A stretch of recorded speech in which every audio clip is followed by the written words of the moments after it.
If you receive SSI, Supplemental Security Income, this entire video is created specifically for you. Right now, around 7.5 million Americans depend on SSI as their primary source of income, and many of you have been asking the same urgent questions.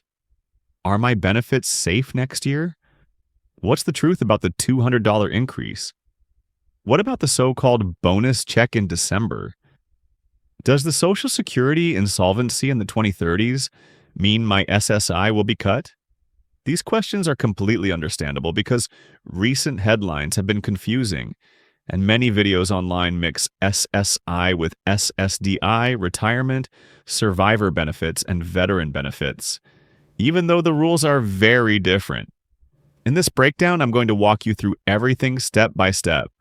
The 2026 SSI payment amounts, the proposed $200 temporary raise, all the noise surrounding the potential $2,000 payment, the current status of SSI reform bills, and why Social Security's trust fund problems do not automatically affect SSI.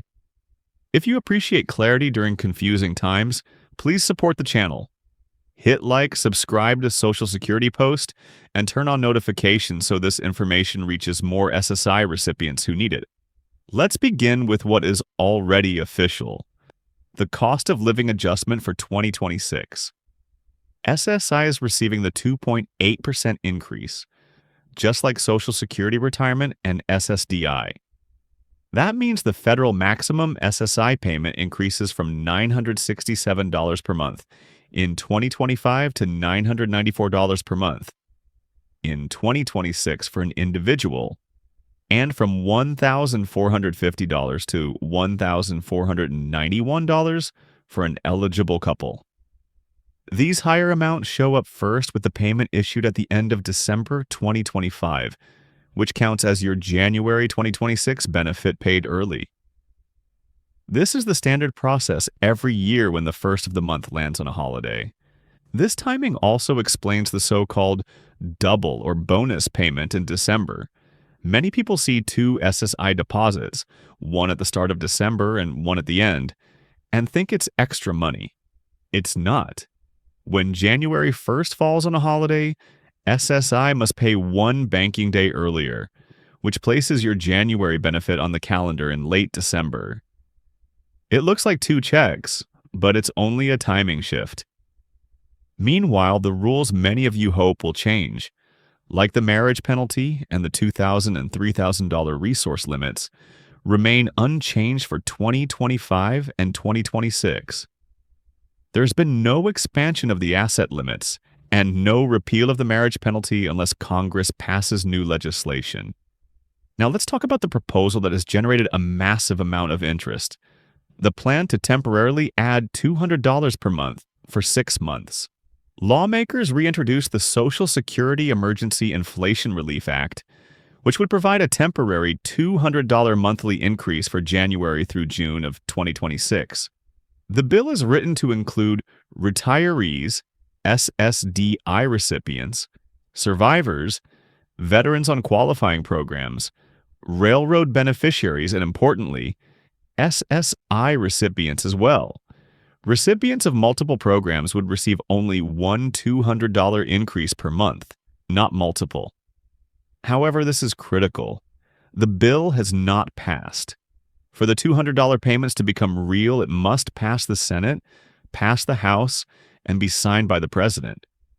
Lawmakers are framing it as a way to help low-income individuals whose expenses, especially food, utilities, housing, medical costs, are increasing faster than their COLA raises. Because the 2.8% COLA only adds a modest amount to monthly checks, the $200 boost is designed as temporary relief. But Congress is deeply divided over spending, tariffs, healthcare funding, and the deficit. So this proposal faces obstacles. Until you see an official announcement from Social Security with payment dates, treat the $200 increase as possible, not guaranteed. Separate from the $200 bill, there is a lot of attention on the potential $2,000 one-time payment, often described as a dividend or stimulus-style benefit. Right now, this idea exists in concept form only, based on public statements. There is no finalized bill text explaining who would qualify, what income limits would be used, or how payments would be delivered. That's why different public officials sometimes describe it differently. They're discussing an idea, not a completed program. However, history gives us clues. During the pandemic stimulus checks, eligibility was based on adjusted income, not employment status. Millions of SSI recipients received every stimulus check as long as their income was below the threshold, regardless of whether they worked or not. SSI payments count as income, but they never disqualified people under those rules. If the $2,000 payment follows similar logic, and most proposals like this do, SSI recipients would likely be included as long as they fall under the income limit. But until Congress writes the actual bill, nobody can promise guaranteed eligibility. Avoid assuming you are automatically excluded just because some politicians use the phrase working families. Final eligibility always depends on the exact wording in the law, not what is said in a short press interview. Let's talk about why many advocacy organizations say SSI freezes people in poverty. SSI was created in the early 1970s as an anti-poverty program, but today the maximum benefit falls far below the cost of living. In 2025, the poverty guideline for a single adult is over $15,000 per year, or about $1,300 per month.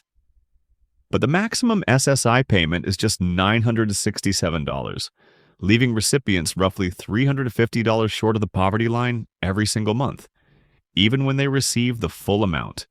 Couples face a similar gap because their benefit is not double the individual amount, which penalizes marriage. The SSI Restoration Act aims to fix many of these structural problems. Proposals under this umbrella would raise SSI benefits to 100% of the federal poverty level, completely eliminate the marriage penalty, increase asset limits to $10,000 for individuals and $20,000 for couples, and update income exclusions that have been unchanged for decades. A narrower bill, the SSI Savings Penalty Elimination Act, focuses specifically on raising the asset limits and indexing them to inflation. This would allow people to keep a small emergency fund without losing benefits.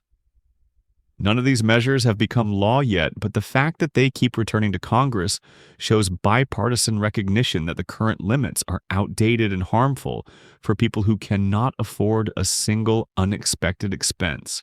Now let's address one of the biggest fears I see in the comments, the idea that Social Security will be insolvent in the next decade. Trustees project that the retirement and disability trust funds, those are the accounts that pay Social Security retirement and SSDI, will run short of reserves around 2033 to 2034 if Congress does nothing. At that point, payroll taxes would continue coming in, but not enough to cover 100% of scheduled benefits. That is where you hear estimates of retirees and SSDI recipients facing 20% to 23% cuts if lawmakers fail to act. Here's the key point. SSI is not paid from the Social Security trust funds. SSI comes from general federal tax revenue, not payroll taxes, and is simply administered by the Social Security Administration. That means the trust fund insolvency issue does not automatically affect SSI benefits. SSI would not be cut in the same way retirement, and SSDI might be if lawmakers did nothing. Of course, Congress could make changes to SSI in the future for other policy reasons, but the trust fund problem itself is not a threat to your SSI check. To stay informed and avoid panic-driven misinformation, make sure you like this video, subscribe to Social Security Post, and leave your questions below so I can continue making clear, accurate SSI updates for this community.